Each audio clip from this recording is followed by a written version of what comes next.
the story of 11 begins not with her, but with her mother.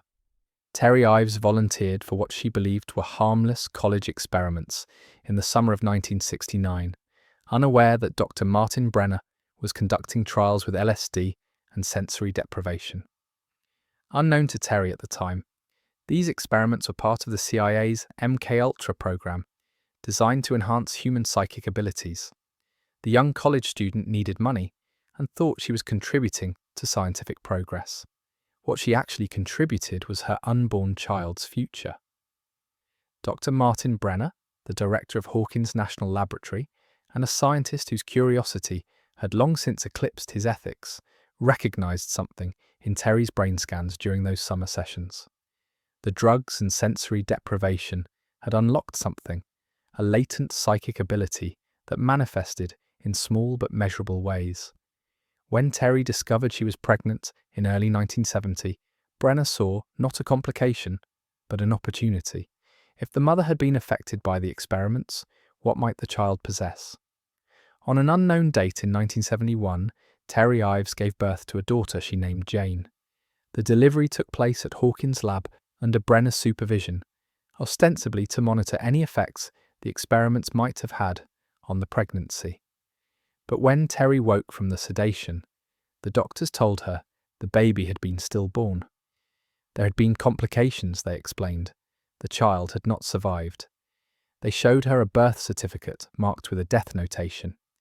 Terry was devastated, but she had no reason to doubt what trained medical professionals told her. The truth was far darker. Jane was alive, healthy, and already showing signs of extraordinary ability.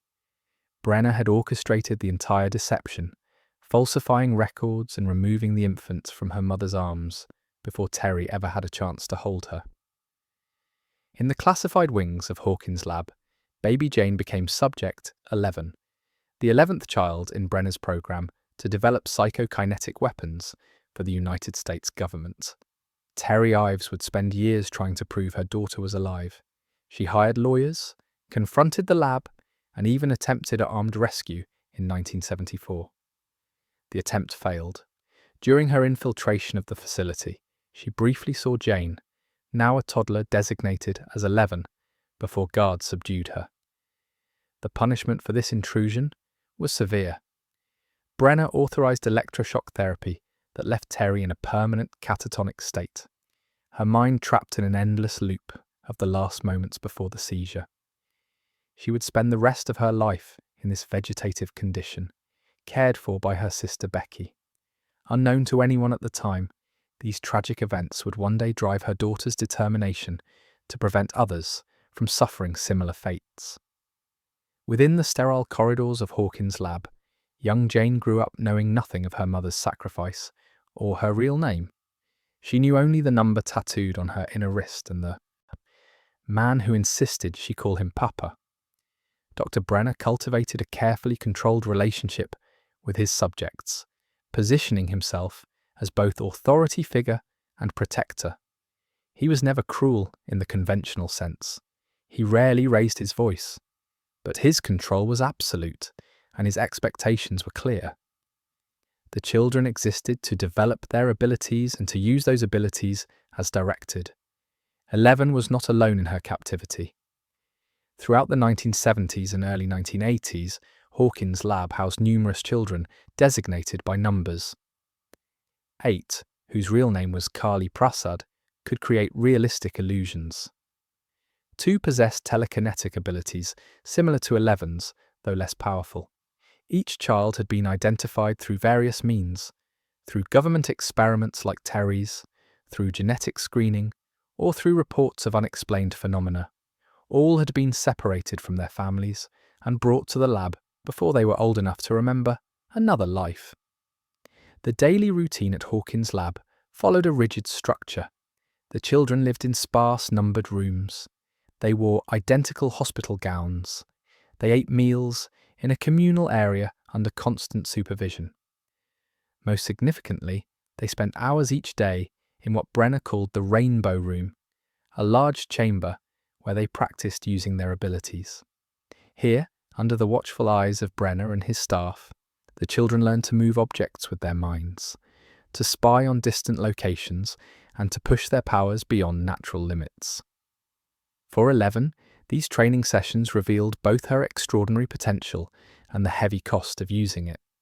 Her telekinetic abilities surpassed those of every other subject. She could crush objects, move items across rooms, and eventually affect living tissue. But each use drained her physically and mentally. Blood would flow from her nose after particularly intense efforts. Exhaustion would leave her barely able to stand. Brenner documented these effects clinically, noting the correlation between power expenditure and physical toll, but he pushed her nonetheless. The goal was not Eleven's well-being, but her utility. Among the other numbered children, 11 formed careful bonds. They were not quite friends, not in the way children outside the lab might understand friendship, but they were the only peers she knew, the only others who understood what it meant to be different, to be controlled, to exist as an asset rather than a person. These relationships provided small comforts in an otherwise isolated existence: a shared glance during a difficult exercise, a whispered conversation after lights out. The knowledge that she was not entirely alone. One subject stood apart from the others. The orderlies called him Peter Ballard, a kind young man who worked as an attendant in the Rainbow Room. Unlike the guards and scientists, Peter showed the children genuine warmth. He encouraged 11 when exercises went poorly. He smuggled small treats when Brenner was sonuti, not watching. Unknown to 11 and the others, Peter was not an orderly at all. He was the first subject, designated 1, and his apparent kindness masked a profound darkness that would eventually reveal itself in the most horrific way imaginable. By the early 1980s, 11 had become Hawkins Lab's most valuable subject. Brenner focused increasingly on her development, sometimes to the exclusion of the other children. He introduced more sophisticated training methods, including the use of a sensory deprivation tank. Floating in salt water in complete darkness, 11 could extend her consciousness beyond her physical body. She could see distant places as if she were present. She could observe people in remote locations. Brenner used this ability to conduct espionage operations, sending 11's mind into Soviet facilities and enemy installations. These remote viewing sessions took 11 to places she had never physically visited. She saw the inside of buildings in Moscow. She observed military bases in hostile nations. She watched people who had no idea they were being observed by a child thousands of miles away. The missions gave her a strange, limited window into the outside world. She saw offices and homes, glimpses of normal life that existed beyond the lab's walls. But she understood almost nothing of what she witnessed. She had no context for the ordinary activities she observed, no framework for understanding how most people lived. Despite Brenner's control, 11 retained something that could not be trained away, a sense of self that persisted beneath the conditioning, a capacity for independent thought that emerged in small acts of resistance. When Brenner pushed her to harm someone during a remote viewing session, she hesitated. When he demanded she kill a cat to prove she could affect living tissue, she refused, at least initially. These moments of defiance were brief and ultimately futile. Brenner always found ways to ensure compliance, but they revealed that beneath the number and the training, something human remained. The other children were not so fortunate.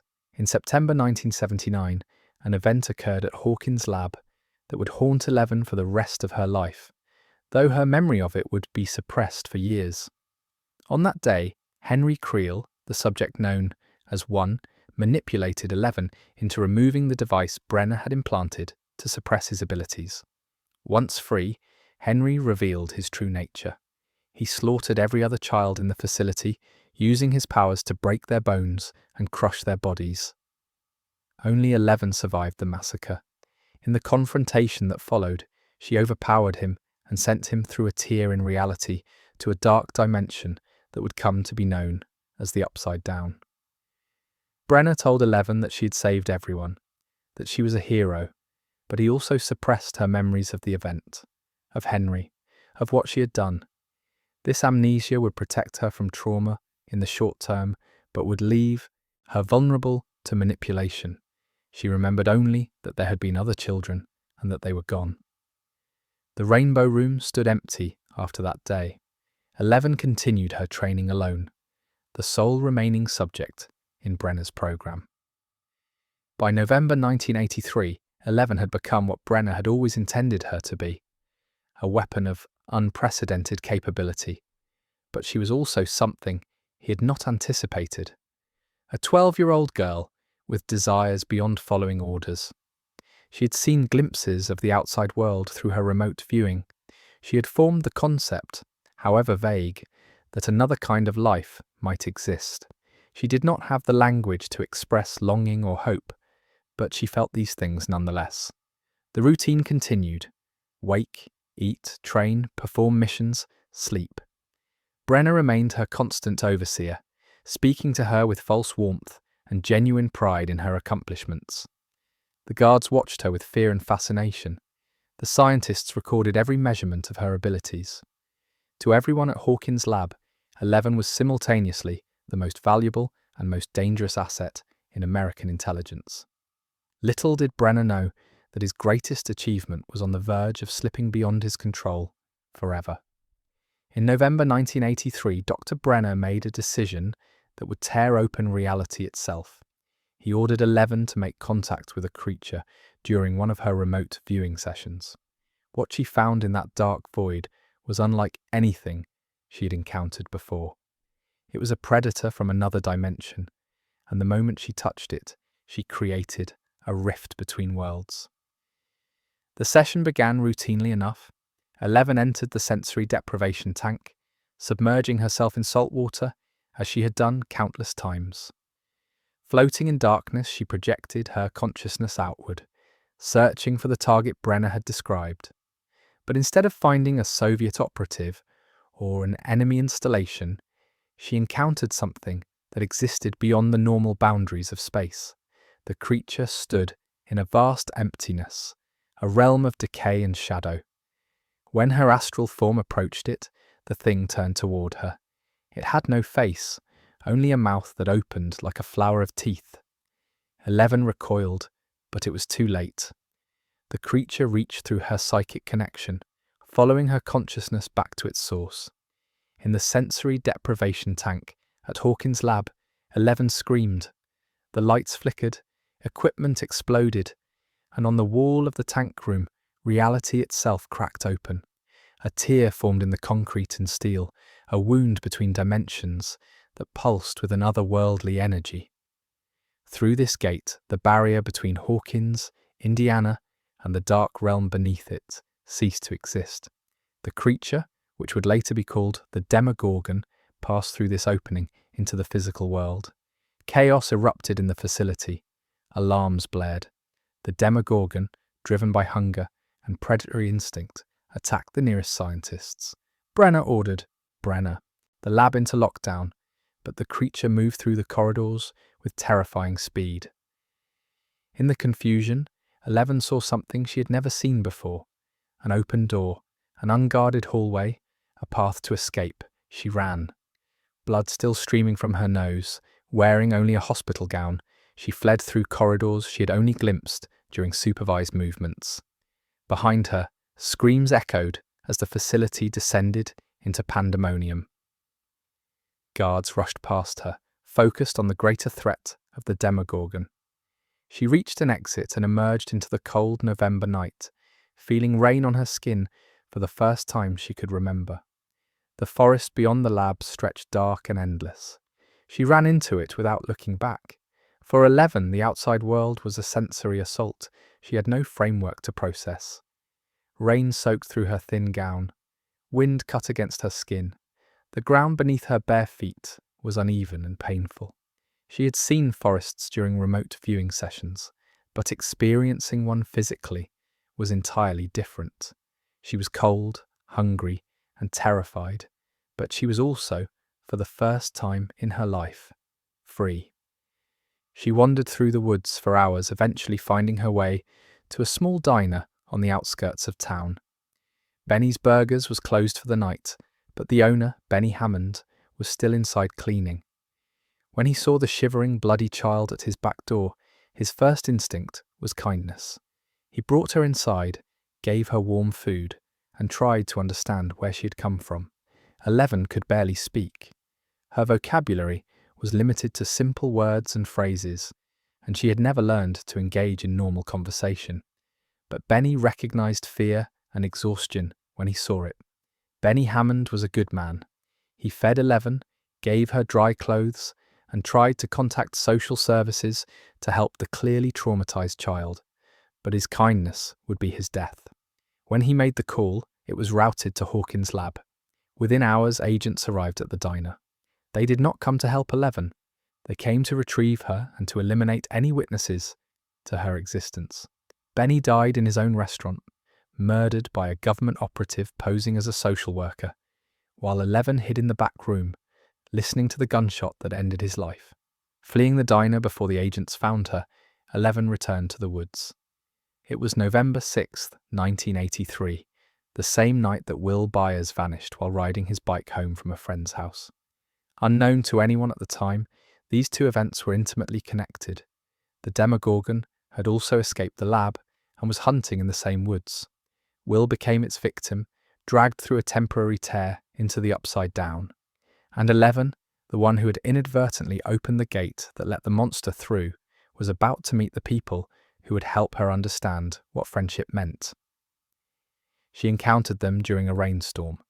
Mike Wheeler, Lucas Sinclair, and Dustin Henderson were three 12-year-old boys cycling home after a 10-hour Dungeons & Dragons campaign at Mike's house. When they spotted 11 standing in the road, soaked and shivering, wearing Benny's oversized clothes, they stopped. The boys were initially frightened, especially when they saw the blood on her face and her shaved head. But Mike, the de facto leader of their group, recognized that she needed help. Mike made a decision that would alter the course of his life and the fate of his town. He offered to let the strange girl hide in his basement. His friends protested, worried about the consequences of harboring what appeared to be a runaway. But Mike insisted they could not leave her in the rain. They would hide her for the night and figure out what to do in the morning. 11, who had no reason to trust anyone after what had happened at Benny's, sensed something different in Mike. Not the calculated kindness of Brenner or the frightened compliance of the lab staff. Genuine concern. She followed the boys to the Wheeler house. In the basement of the Wheeler home, 11 experienced something she had never known at Hawkins' lab: safety without surveillance. These three boys asked her questions, and when she struggled to answer, they did not punish her silence. They offered her food without demanding compliance in return. Mike gave her blankets and pillows, creating a small fort where she could sleep. The simple act of being treated as a person rather than a subject was overwhelming. The boys tried to understand who she was and where she had come from. Her limited vocabulary made communication difficult. She could only say her name as L, unable to pronounce the full word, 11. When Mike asked if she had a last name, she pulled up her sleeve to show the tattoo on her wrist. The numbers confused them, but they began to understand she had escaped from somewhere terrible. Mike, whose friend Will Byers had vanished the same night they found 11, asked if she knew anything about his missing friend. 11 nodded. She had seen Will during her remote viewing sessions before the gate opened. This connection between the strange girl and their missing friend convinced the boys that she might be key to finding him. Over the next few days, 11 remained hidden in Mike's basement while Hawkins searched for Will Byers. The boys brought her food, taught her words, and showed her things from the normal world that she had never experienced. Dustin introduced her to chocolate pudding, which she devoured with single-minded intensity. Lucas brought a sleeping bag and helped reinforce her hiding space. Mike spent hours talking to her, patient with her halting responses and limited understanding. Slowly, 11 began to grasp concepts that had been kept from her: choice, play, laughter. But the idyllic quality of these early days could not last. Lucas grew increasingly suspicious of 11, questioning whether they could trust her. His concerns intensified when government agents, began searching the area near the Wheelers' neighborhood. 11 knew these agents were looking for her, and she knew what they would do to anyone who had helped her. The fear of bringing danger to Mike and his friends weighed heavily on her, but the fear of being alone again weighed more. The turning point came when Mike's mother nearly discovered 11 in the basement. In a panic, Mike brought her upstairs, pretending she was a relative visiting for the day. Nancy Wheeler, Mike's older sister, briefly encountered her, but was too distracted by her own concerns about her friend Barbara Holland's disappearance to question the situation thoroughly. Mike's parents, while puzzled by the quiet, odd girl in their home, accepted Mike's explanation that she was a cousin. For a few hours, 11 sat at the Wheeler family table, watching them interact with a normalcy she found both beautiful and alien. That evening, Mike dressed 11 in a pink dress borrowed from Nancy and put a blonde wig on her to disguise her appearance. He told her she looked pretty. 11, who had never considered appearance as something meaningful, touched the wig uncertainly. When Mike asked if she felt pretty, she looked at herself in the mirror and did not recognize the girl staring back. But when Mike insisted she was still pretty, the word took on a different meaning. Not about the dress or the hair, about being seen as more than a subject or a weapon. The search for Will intensified as days passed without finding him. 11 used her abilities to help the boys understand what had happened. She demonstrated her telekinetic powers by slamming doors and crushing a Coke can, proving she was extraordinary. Then she used Mike's Dungeons and Dragons board to explain what she knew. She placed Will's game piece on the board, then flipped the board upside down, explaining that Will was in a dark place, an upside-down version of their world. The boys struggled to comprehend this concept, but they trusted that 11 knew something they did not. Lucas remained the skeptic. He questioned why they should believe someone who barely spoke and who brought government agents to their door. The tension between him and 11 grew until it erupted during an expedition to search for Will. When agents cornered them in a junkyard, 11 was forced to reveal the full extent of her abilities. With a scream of concentration, blood flowing from her nose, she flipped an entire van that was about to hit them. The vehicle sailed through the air and crashed upside down. The demonstration was terrifying and undeniable. After witnessing this impossible feat, Lucas's skepticism transformed into acceptance. If 11 could do that, then perhaps everything else she claimed was also true. Perhaps Will really was trapped in another dimension. Perhaps she really was their best hope of finding him. The 3 boys and 11 became a team, united in their determination to rescue their friend from the upside down and to keep 11 safe from those who would recapture her. Throughout these experiences, 11 formed bonds she had never imagined possible. With Dustin, she shared small jokes and discoveries. With Lucas, she developed mutual respect after their initial conflict. But with Mike, something deeper emerged. He defended her when others doubted. He insisted she was one of them, a member of their party. He promised that friends do not lie to each other, establishing a principle that would guide 11's understanding of relationships. In Mike Wheeler, 11 found not just an ally, but someone who saw her as Jane, as Elle, as a person worthy of protection and care. As November progressed and Will remained missing, 11 knew that finding him would require confronting the monster she had unleashed and the dimension she had opened. The gate at Hawkins' lab remained active. The Demogorgon continued to hunt, and Dr. Brenner's agents searched relentlessly for his escaped subject. 11 stood at the intersection of all these dangers, the only one who understood the connection between them. She had opened the door between worlds. Now she would have to find a way to close it, even if doing so meant revealing herself to the very people she had been hiding from. The makeshift sensory deprivation tank in the Hawkins Middle School gym was nothing like the sophisticated equipment at the lab. But 11 did not need sophisticated. she needed desperate, and she had that in abundance. With Mike and the boys gathered around her, she submerged herself in salt water and darkness, searching for Will Byers one final time. The boys had constructed the tank from a kiddie pool, several bags of de-icing salt, and whatever waterproof materials they could gather. They covered Eleven's eyes with duct tape over swim goggles, blocking out all light. The water, heavy with dissolved salt, allowed her body to float weightlessly. As she sank into the sensory void, the noise and chaos of the gym faded away. Her consciousness expanded outward, searching through the dark dimension she had learned to navigate during her years at Hawkins' lab. She found him in a place that resembled his mother's house, but twisted into decay. Will Byers lay against a wall in the upside-down version of his home, barely conscious, a tendril from the Demogorgon lodged in his throat. He was alive but fading rapidly. When Eleven's astral form appeared before him, he managed a single word. "Hurry!"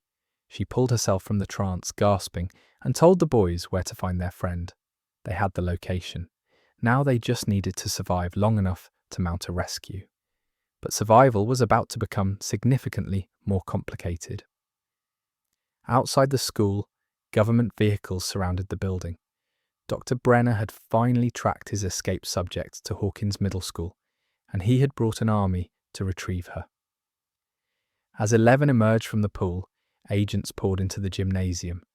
The boys tried to flee, but there were too many exits blocked, too many armed men converging on their position. Brenner entered the gym with the measured calm that 11 remembered from countless sessions at the lab. He approached her slowly, his expression mixing relief with disappointment. He called her by her number, not a name, and told her it was time to come home. 11 stood dripping in the middle of the gym, Mike and the boys behind her, agents surrounding them. For the first time since her escape, she faced the man who had controlled her entire life. The confrontation was not physical, but psychological. Brenner appealed to their relationship, to the years he had raised her, to the safety and structure the lab provided. He promised she would not be punished for running away. He would protect her, as he always had. Papa wanted her to come home. But 11 had learned something during her weeks with Mike and his friends. Brenner's version of protection was indistinguishable from imprisonment. His version of care was inseparable from control. She looked at the man who had stolen her from her mother, who had erased her identity, who had turned her into a weapon, and she said a single word. No. The rejection enraged Brenner in a way 11 had never witnessed. His composure cracked. He ordered the agents to take her by force, to tranquilize the boys if necessary. As armed men closed in, 11 made a choice. She would not return to captivity. She would not let Mike and his friends be harmed for helping her. She unleashed her abilities with a fury born of years of suppression. The agents flew backward, their bodies ragdolling into walls and bleachers, bones cracked, necks twisted at unnatural angles. 11 moved through the gymnasium like a force of nature, systematically neutralizing every threat to her freedom. Blood streamed from her nose and ears as she pushed her powers beyond their previous limits. She was terrifying and unstoppable, and in that moment she understood what Dr. Brenner had tried to make her. A weapon. A monster. Mike grabbed her hand, pulling her attention back to him. She'd killed to protect them, but the horror of what she had done showed in her face. Mike told her she was not a monster. She was their friend, and friends protect each other. The words reached through her panic and exhaustion. She was not what Brenner had made her. She was what she chose to be. But the reprieve was temporary. A new sound echoed through the school, a clicking growl that sent ice through 11's veins. The Demogorgon had arrived, drawn by the commotion, or perhaps by some connection to 11 herself. It emerged from the hallway, its head opening like a grotesque flower to reveal rings of teeth. The creature that had taken Will, that had killed Benny Hammond, that had terrorized Hawkins for the past week, now stood between 11 and her only path to freedom. The boys scattered, hiding behind bleachers and equipment. Brenner, injured but conscious, tried to crawl toward the exit. The Demogorgon ignored them all, focused entirely on 11.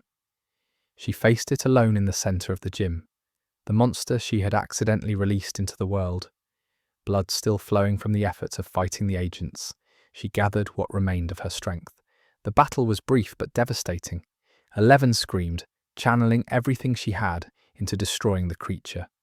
The Demogorgon shrieked in response, its body beginning to disintegrate under the psychic assault. 11 pushed harder, feeling her consciousness fragmenting as she poured more power into the attack. The creature dissolved into particles of ash and shadow, and 11, having given everything, dissolved with it. Mike rushed forward, calling her name, but there was nothing left to catch. 11 had vanished, scattered into the same darkness that had consumed the Demogorgon. The gymnasium fell silent, except for the sound of Mike's grief.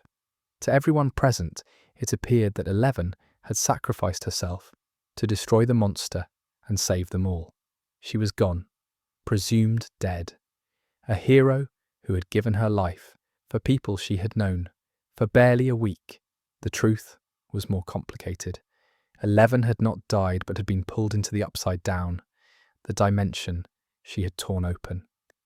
She found herself trapped in the dark reflection of Hawkins, wandering through decay and shadow. Time moved strangely in that place. Days blurred together. She survived on whatever she could find, moving through the twisted landscape, searching for a way back to the world of the living. Her emergence came roughly a month after her disappearance. She materialized in the woods outside Hawkins, disoriented and weakened, but alive. The town believed her dead. Mike had mourned her. The government had closed its investigation. She was a ghost, and ghosts could not simply walk back into the lives they had left behind. She needed help, and there was only one person in Hawkins who might understand her situation well enough to provide it. Jim Hopper, the chief of police, had been investigating the strange events surrounding Will Byers' disappearance. He had broken into Hawkins' lab. He had confronted government agents. He had seen enough to know that 11 was real and that the official explanations were lies. When he found her in the woods, cold and starving, he made a decision that would bind their fates together. He would hide her. He would protect her. But she could never be seen publicly. The government still wanted her, and if they discovered she had survived, they would take her back. Hopper brought 11 to his grandfather's old cabin deep in the woods. The structure was isolated, run down, but functional. Here she would be safe from discovery. Here she could rest and recover. But here she would also be alone, cut off from Mike and the friends who had risked everything for her. It was safety at the cost of everything she had briefly possessed. The arrangement was meant to be temporary. A few weeks at most while Hopper figured out a more permanent solution, but weeks became months. By mid-1984, 11 was still living in the cabin, still hidden from the world, still waiting for a freedom that seemed increasingly distant. Hopper visited daily, bringing food and supplies, enforcing rules designed to keep her concealed. No opening curtains during daylight, no going outside where she might be seen, no contact with anyone else. The cabin was larger than her room at Hawkins' lab, but functionally served the same purpose. A cage. The routine Hopper established had its comforts. He taught her to read beyond the simple words she had learned from Mike. They watched television together, westerns mostly, which became 11's window into how people outside Hawkins lived. He brought her Eggo waffles, her favourite food, stocking the freezer with boxes of them. He called her Kid, and eventually, Elle, never using her number. A father-daughter relationship developed between the gruff police chief and the girl with psychic powers. But comfort was not the same as contentment. 11 chafed against the restrictions. She had escaped one form of captivity, only to accept another. The television showed her a world she could not access. The radio picked up conversations and music from lives she could not join. Most painfully, she could hear Mike trying to contact her. Every day at the same time, he would broadcast on a frequency he thought she might monitor, talking to her as if she could hear him, telling her about his day, saying he missed her, asking if she was okay. Hopper forbade her from responding. Any communication would risk exposing her location. The isolation wore on her. Hopper was kind, but he was often busy with police work, leaving her alone for hours at a time. She practiced her telekinetic abilities, crushing cans and moving objects around the cabin. She read the books Hopper brought. She watched the television until she had memorized entire episodes. But none of it filled the void left by human connection. She had tasted friendship and belonging during those brief days with Mike and the boys. Living without it again was almost unbearable. In her loneliness, Eleven began scanning through radio frequencies, listening to voices from across the country. Most were mundane, snippets of conversation that meant nothing to her, but one transmission caught her attention. A woman repeating the same phrases in an endless loop. Breathe, sunflower, rainbow, 3 to the right, 4 to the left. The voice sounded familiar in a way Eleven could not quite place, as if she'd heard it before she had words to understand it. The transmission was coming from somewhere in Indiana. Eleven tracked it obsessively, triangulating the source, memorizing the location. She knew Hopper would forbid her from investigating. She knew leaving the cabin violated every safety rule they had established. But the voice pulled at something deep inside her, a need for answers, about who she was before Hawkins' lab, before Brenner, before everything. She made a decision. She would leave the cabin. She would find the source of the transmission.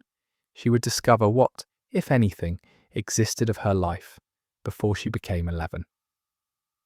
On a day when Hopper was occupied with an extended shift, 11 walked out of the cabin and into the woods. She had developed enough control over her abilities to avoid detection, making herself nearly invisible to anyone who might spot her.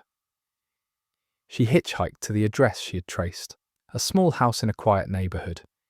What she found there would change her understanding of herself forever. The woman from the radio transmission sat in a chair, staring at a television that displayed only static. Her eyes were open but unfocused. She repeated her phrases mechanically, trapped in some kind of mental loop. This was Terry Ives, though 11 did not yet know the name. Beside Terry sat another woman, younger, who introduced herself as Becky Ives, Terry's sister. When 11 asked about the woman in the chair, Becky explained that Terry was her aunt, catatonic after undergoing electroshock therapy years ago. She'd been trying to rescue her daughter from a government facility, a daughter named Jane, who had supposedly died at birth. 11 understood before Becky finished speaking. She was Jane. Terry was her mother. The woman trapped in an endless loop was that way because she had tried to save her.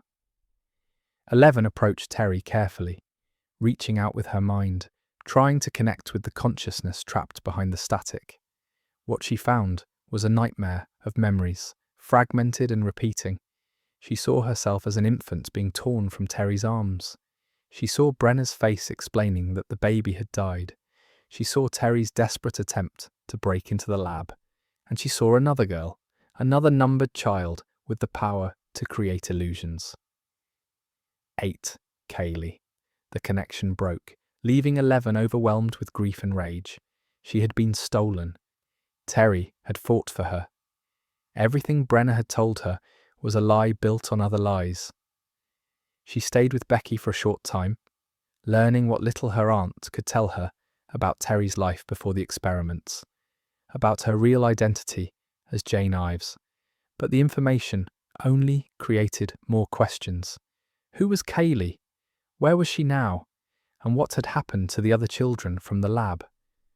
When 11 finally returned to the cabin, she found Hopper waiting, furious and terrified in equal measure.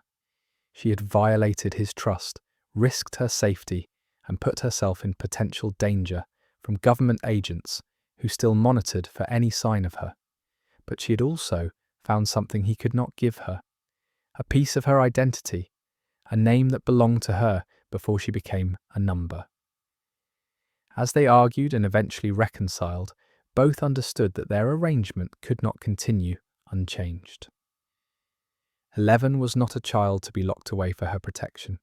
She was a person who needed to understand where she came from if she ever hoped to decide where she was going. In Chicago, far from the quiet streets of Hawkins, another of Dr. Brenner's subjects had found her own path.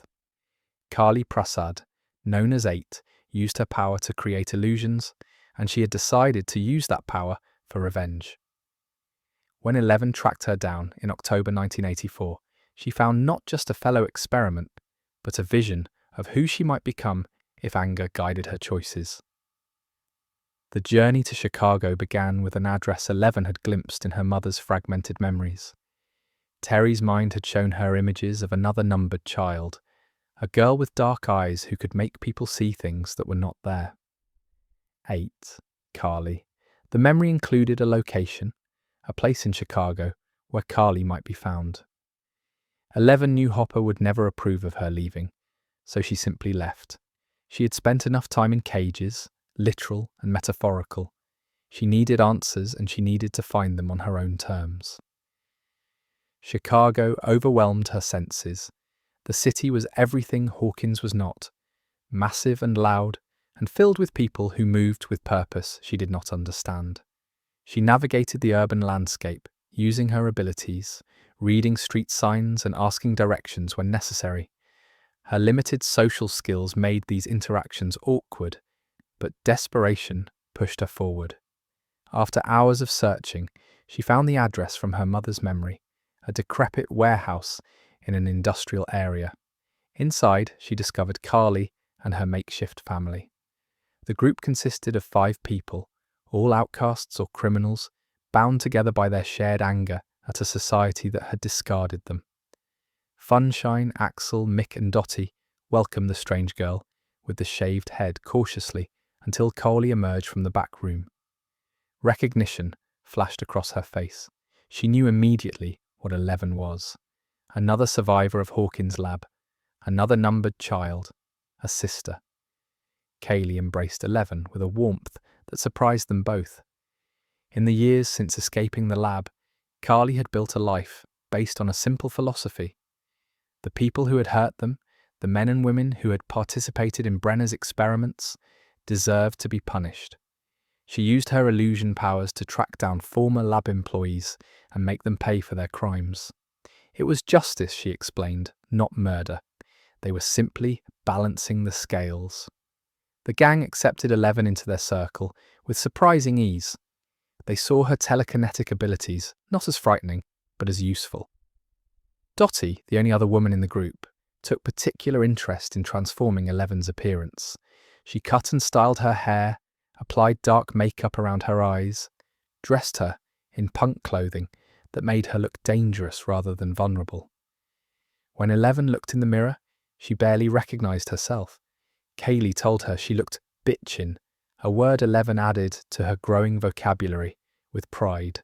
For several days, 11 lived, with Kali's gang, participating in their activities, listening to their stories of injustice and survival. They robbed a convenience store for supplies. They vandalized property owned by people Kali deemed deserving of punishment. 11 felt her intoxicating sense of power and belonging. These people understood what it meant to be different, to be hunted, to be used. They did not judge her past or her abilities. They celebrated both. The mission that would test 11's commitment came when Kali identified their next target. Ray Carroll was a former engineer at Hawkins' lab who had worked on the sensory deprivation tanks. According to Kali's research, he had been present during many of the experiments that had tortured them as children. He lived in a modest apartment in Chicago, having left his government work years ago. Kali intended to kill him, and she wanted 11's help. They broke into Carroll's apartment at night, using Kali's illusions to make themselves appear as threatening as possible. Carroll, a middle-aged man who had clearly been drinking, cowered before them. He begged for his life, claiming he had only been following orders, that he had not wanted to hurt anyone. Kali was unmoved. She created illusions of spiders crawling on him, of the walls closing in, of his worst fears made manifest. She handed 11 a gun and told her to finish it. 11 stood over Ray Carroll, the weapon heavy in her hands. This man had participated in her torture. He had helped Brenner control and manipulate children. He deserved punishment. But as she aimed the gun, she heard a sound from the back bedroom. A child crying. Carol had children. They were asleep in the next room, unaware their father was about to be executed. 11 lowered the gun. Kaylee was furious. This was justice, she insisted. Carol was guilty. His children would be fine without him, better even, free from the influence of a man who had harmed innocents. But 11 could not separate the man from the context. Killing Carol would not undo what had been done to them at the lab. It would only create more victims, more children without parents. She refused to pull the trigger, and she refused to let Kaylee do it either. The confrontation between them was interrupted by a vision. 11 suddenly saw Hopper and Mike in her mind's eye. They were in danger. The Upside Down was active again in Hawkins. Something was happening, something terrible, and the people she cared about were at the center of it. She needed to return immediately. Carly tried to convince her to stay. They were sisters, she argued. They belonged together, using their powers to punish those who deserved it. But 11 understood something Carly did not. Revenge was a trap that would consume her if she let it. She had experienced genuine love and friendship with Mike and Hopper. That was worth more than the satisfaction of making bad people suffer. She told Carly that her wound might still be open, but she would not let it define her choices. Then she left, stealing a car and driving back toward Indiana, toward the home she had found in Hawkins. The town she returned to was under siege. While 11 had been in Chicago, the gate she had opened in 1983 had been growing. The Upside Down was spreading through underground tunnels beneath Hawkins, and the Mind Flayer, a vast and malevolent intelligence from that dark dimension, had possessed Will Byers. The boy she had risked everything to save was now the vessel for a creature that wanted to consume their world. Hopper found her first. His relief at seeing her alive was immediately replaced by anger that she had left, that she had put herself in danger, that she had abandoned their agreement. But the anger was brief. They needed her. The gate had to be closed, and she was the only one powerful enough to do it. Their argument could wait. Survival took precedence. The reunion with Mike came shortly after. When 11 walked into the Byers' house, where the party had gathered to plan their defense against the Mind Flayer, Mike froze. He had mourned her death. He had spent a year trying to contact her ghost. Now she stood before him, alive and real, and dressed like someone he did not quite recognize. The punk look from Chicago was still partially intact. Her hair slicked back, dark makeup smudged around her eyes. But when she smiled at him, she was simply Elle again. They embraced, and in that moment, the year of separation dissolved. Mike had changed, grown taller and more confident, but his devotion to her had not wavered. He asked where she had been. She told him about living with Hopper, about finding her mother, about Chicago and Kaylee. The explanations were brief because there was no time for more. The Mind Flayer was using Will to spy on them, learning their plans, preparing to destroy anyone who threatened its hold on Hawkins. The strategy they devised was dangerous but straightforward. Joyce Byers and Jonathan would drive the possessed Will to Hopper's cabin, far from the gate's influence, and use heat to expel the Mind Flayer from his body. The creature could not tolerate warmth. Meanwhile, Hopper and 11 would infiltrate Hawkins' lab and close the gate. If they succeeded before the Mind Flayer realized what was happening, Will would be freed and the Upside Down would be sealed away. Hopper and 11's journey to the lab took them through tunnels infested with creatures from the Upside Down. They fought their way through demodogs, juvenile versions of the Demogorgon, reaching the facility's lower levels where the gate pulsed with otherworldly energy. The tear in reality had grown massive, a wound in the world that bled darkness and decay. Through it, tendrils of the Mind Flayer writhed, anchoring the creature's presence in their dimension. The chamber containing the gate was heavily guarded, but Hopper cleared a path with his rifle, while 11 focused on the task ahead. She had opened this gate accidentally in 1983, touching the Demogorgon during a moment of fear and confusion. Closing it would require intention and power far exceeding anything she had attempted before. She positioned herself at the edge of the pit, staring into the upside down, and began to channel her abilities. The Mind Flayer sensed what she was doing. Its tendrils lashed out, trying to stop her, but 11 held her ground. She thought about everything she had lost to this dimension, and everything she had gained fighting against it. She thought about Hopper, who had given her a home, about Mike, who had given her friendship and love, about Will suffering because she had opened this door.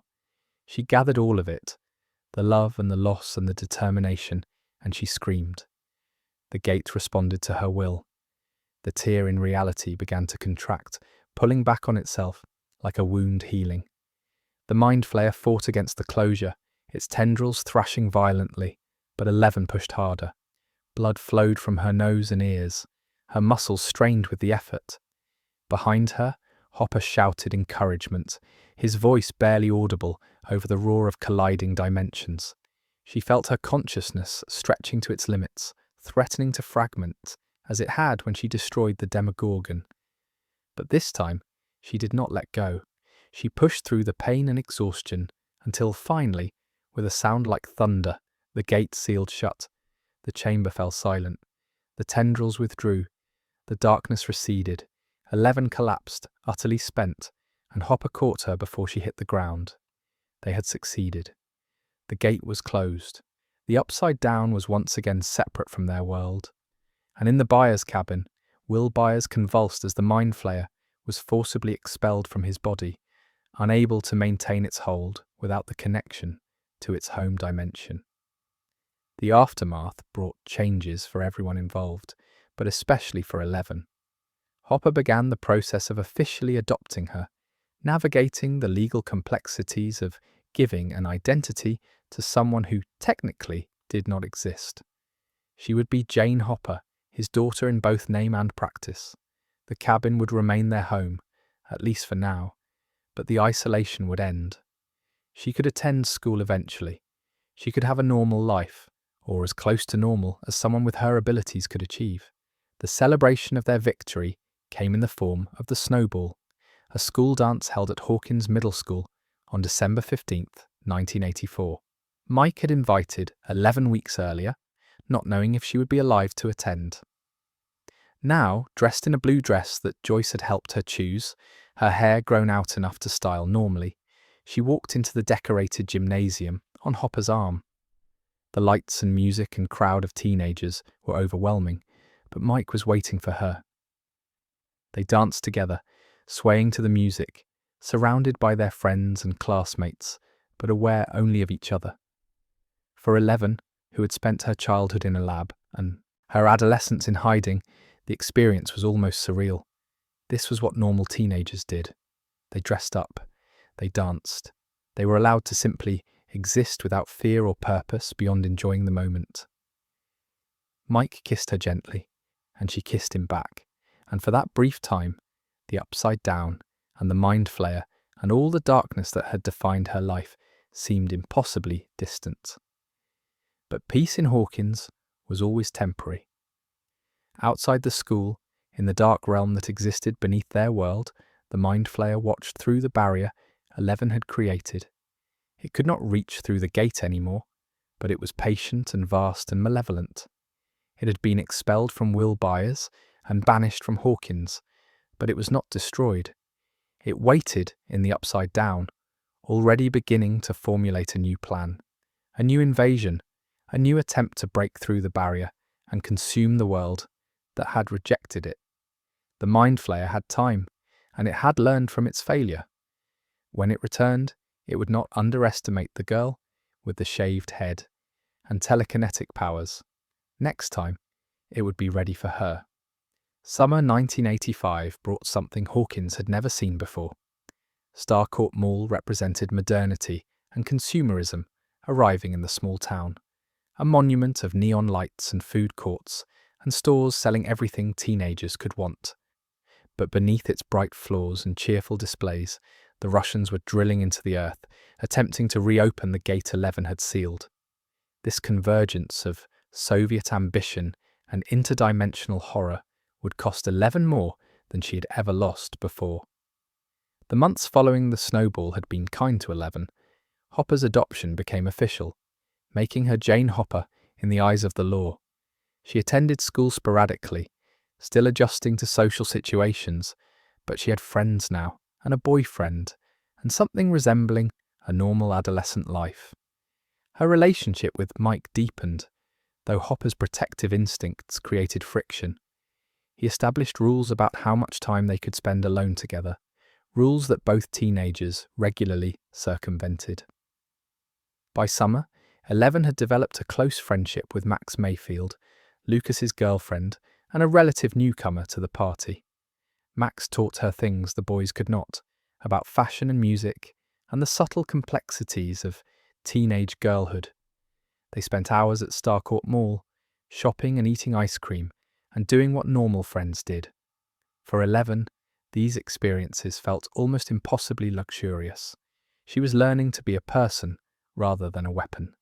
The crisis began with rats, thousands of them, behaving erratically, drawn toward a location beneath the mall.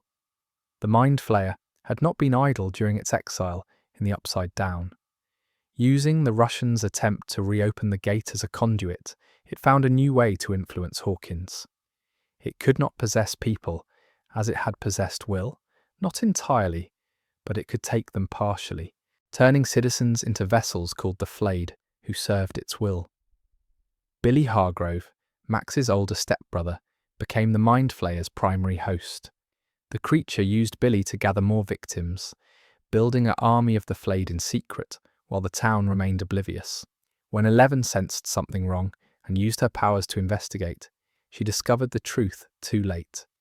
The Flayed had been feeding themselves to the Mind Flayer, their bodies dissolving into biological material that formed something new, a physical avatar of the creature, made of flesh and bone, capable of existing in the real world without needing the gate. The battle at Starcourt Mall on July 4, 1985, was the most desperate fight of 11's life. The Mind Flayer's avatar attacked the mall, hunting specifically for her. She fought it with everything she had, hurling debris and tearing pieces from its monstrous body. But during an earlier confrontation, a fragment of the creature had burrowed into her leg. This infection weakened her, draining her powers even as she tried to use them. Billy Hargrove's redemption came at the cost of his life. In the final moments of the battle, Max reached through to whatever remained of her stepbrother beneath the Mind Flayer's control. Billy turned against the creature that had possessed him, placing himself between its avatar and 11. The Mind Flayer killed him, but his sacrifice bought enough time for the others to act. Deep beneath the mall, Joyce Byers and Hopper fought to destroy the Russian machine, keeping the gate open. They succeeded, but the explosion that closed the gate caught Hopper in its blast. Joyce escaped alone. When she emerged from the tunnels, she told 11 what had happened. Hopper was gone. The man who had given her a home, who had become her father in every way that mattered, had died saving the world from the very dimension 11 had accidentally opened. The loss devastated her. But it was not her only loss that night. Something had changed during her battle with the Mind Flayer. Whether from the infection in her leg or the exhaustion of the fight, her powers had vanished. She could not move objects. She could not sense distant places. She could not do any of the things that had defined her since infancy. For the first time in her life, 11 was ordinary. Joyce found a letter Hopper had written before the battle, words he had never been able to say aloud. He wrote about keeping the door to his heart open, about accepting that his daughter was growing up, about how much he loved her, even when he struggled to show it. 11 read the letter over and over in the weeks that followed, memorizing every word, holding on to the last piece of him she had left. The decision to leave Hawkins came from Joyce, but 11 did not resist. There was nothing left for her in the town that had given her so much and taken even more. Her powers were gone. Her father was dead. The gate was closed, but the memories remained in every street and building. In early 1986, she packed what little she owned and climbed into the buyer's moving van. Mike held her as long as he could before she had to go, promising to visit, promising to call, promising that distance would not change what they meant to each other. As the van pulled away from Hawkins, 11 looked back at the town that had transformed her from a weapon into a person. She was leaving behind Mike and Dustin and Lucas and Max and everything familiar. She was leaving as someone fundamentally different from who she had been. No powers, no father, just a teenage girl named Jane Hopper, heading to California to start over, carrying grief and love in equal measure. March 1986 found 11 struggling with an identity crisis far removed from interdimensional monsters. At Lenora Hills High School in California, she faced a different kind of horror: high school popularity hierarchies and bullying. Without her powers, without her friends from Hawkins, she was just another awkward teenager trying to fit in. But in Hawkins, a new threat was emerging, one connected to her past in ways she could not yet imagine. Life with the Byers family provided stability, but not happiness. Joyce tried her best to be a mother figure, and Will and Jonathan treated her as a sister. But the California sun could not warm the cold place where her powers had been. 11 practiced every day, straining to move objects or sense distant locations, but nothing happened. The abilities that had defined her since infancy remained stubbornly absent. She was, for the first time, truly ordinary. School proved even more difficult than she had anticipated. Her social skills, never strong, were completely inadequate for navigating the complex dynamics of American high school. A popular girl named Angela targeted her immediately, sensing the vulnerability beneath 11's quiet exterior. The bullying was relentless, mocking her clothes, laughing at her halting speech, spreading rumors that painted her as strange and dangerous. 11 endured it because she had no other choice. She could not fight back without powers, and she had not learned how to defend herself with words. Her letters to Mike became increasingly dishonest. She wrote about friends she did not have, about fitting in when she was actually isolated, about happiness that existed only on paper. She could not bear for him to know how badly she was struggling. When he and Will planned to visit for spring break, 11 felt both excitement and dread. She would have to maintain her lies in person. The visit began well enough. Mike arrived with enthusiasm and affection, eager to reconnect after months of separation, but maintaining the deception proved impossible. Angela and her friends found 11 at a roller rink, and the public humiliation that followed destroyed every pretense she had constructed. They mocked her in front of Mike. They poured a milkshake on her head.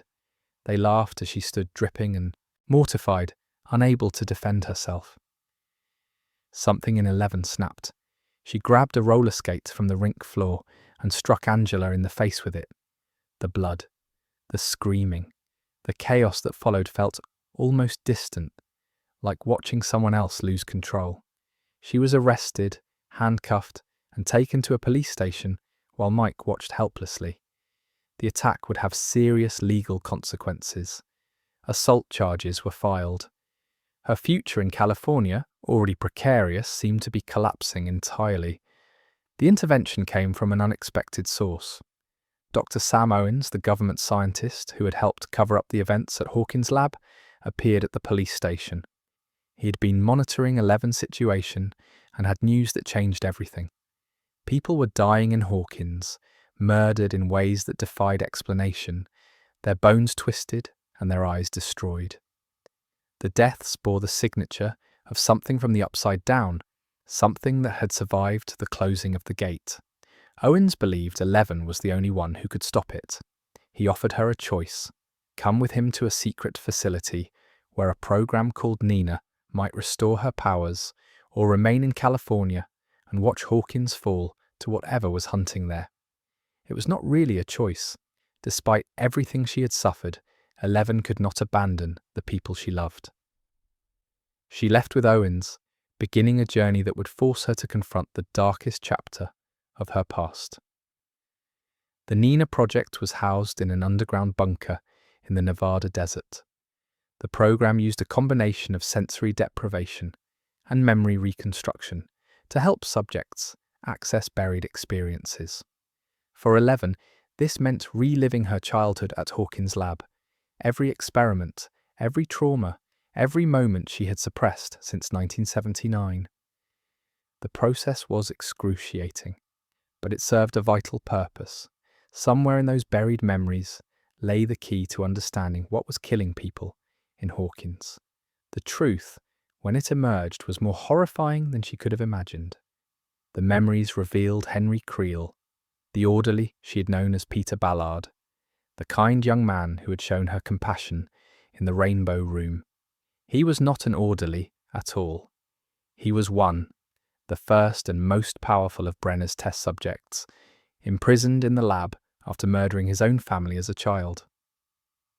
Brenner had implanted a device in his neck to suppress his abilities, but Henry had been playing a long game, waiting for someone strong enough to free him. That someone had been 11. In 1979, manipulated by Henry's false kindness, she had used her powers to remove his suppression device. What followed was a massacre. Henry killed every other child in the lab, breaking their bodies with telekinetic force, reveling in the destruction. When he tried to recruit 11 to join him in remaking the world according to his vision, she refused. They fought, two psychic forces clashing in the Rainbow Room, and 11 had won.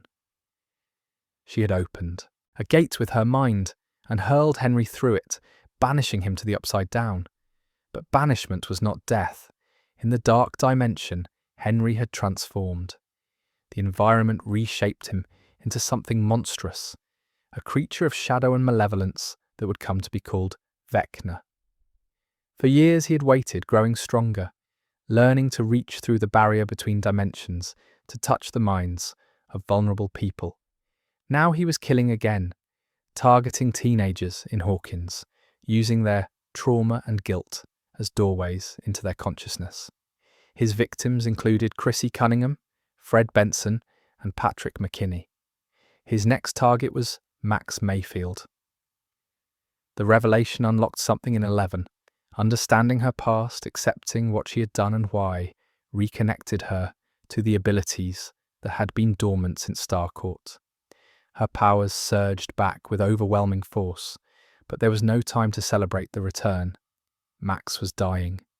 Vecna had entered her mind, exploiting her grief over Billy's death, preparing to kill her as he had killed the others.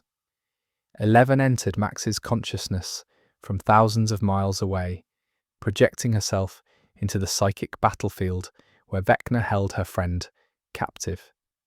The confrontation was brutal. Vecna was stronger than any opponent she had faced, fueled by decades of hatred and suffering in the Upside Down. But 11 had something he did not. She had love, memories of Hopper, of Mike, of the friends who had accepted her when she was nothing but a number. She drew on these connections, channeling emotion into power, and she pushed back against the monster she had created. The battle ended with Vecna's retreat, wounded but not destroyed. Max survived, though barely. Her heart had stopped for over a minute before 11 willed it to beat again.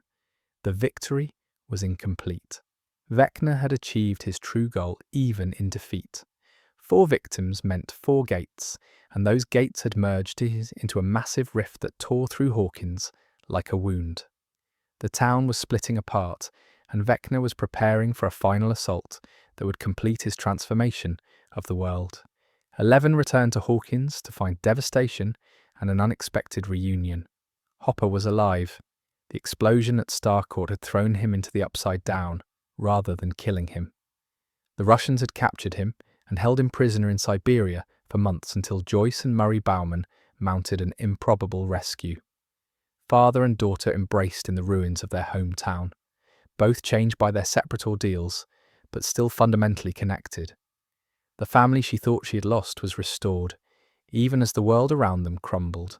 Some heroes are born into their destiny, others have it forced upon them through experiments and trauma. Jane Ives' 11, Jane Hopper, chose to become something more than either. She transformed from a weapon into a protector, from a number into a person, from isolation into love.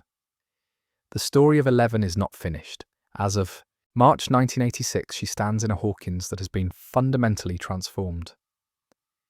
The gates Vecna opened have merged into a massive rift that runs through the centre of town. The upside down bleeds into reality, spreading decay and darkness wherever it touches.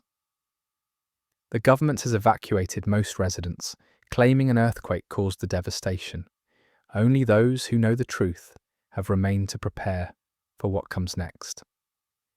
Max Mayfield lies in a coma at Hawkins General Hospital, her body alive, but her mind trapped somewhere beyond reach.